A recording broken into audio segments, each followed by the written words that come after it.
শিক্ষার্থী বন্ধুরা, আজকে শিখবো আমরা মাইক্রোসফট ওয়ার্ডে কিভাবে কপি করতে হয় এবং পেস্ট করতে হয়।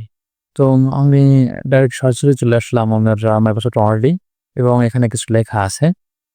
এই লেখাটাকে যদি কপি করতে চাই, তাহলে কপি করতে গেলে ফার্স্ট আমার সিলেক্ট করতে হয়।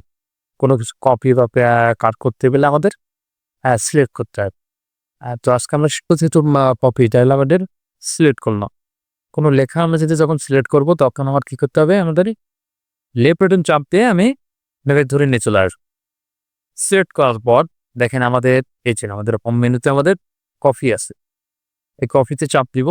কফিতে চাপ দিয়ে আমি যদি নিচে আমি যাবো, যেহেতু আমি টেস্ট করবো, তাহলে একটা এন্টার প্রেস করলাম। এন্টার প্রেস করার পরে আমি পেস্টে ক্লিক করব। আমি যতবার পেস্টে ক্লিক করবো, ততবার আমার কিন্তু পেস্ট হয়। আবার আমি যদি ধরলেন, যদি শর্ট ফর্ম শর্টকাট যদি দেখি, তাহলে কন্ট্রোল প্লাস সিতে চাপ দিলে আমার এটা কফি হবে। দেখেন কন্ট্রোল প্লাস ভিতে পেস্ট। তবে তাহলে আমাদের কি হচ্ছে? কন্ট্রোল সিতে কফি, কন্ট্রোল ভিতে পেস্ট। সুবিধা বুঝতে পারছো? এই ক্লাসটা একটু ধন্যবাদ সবাই।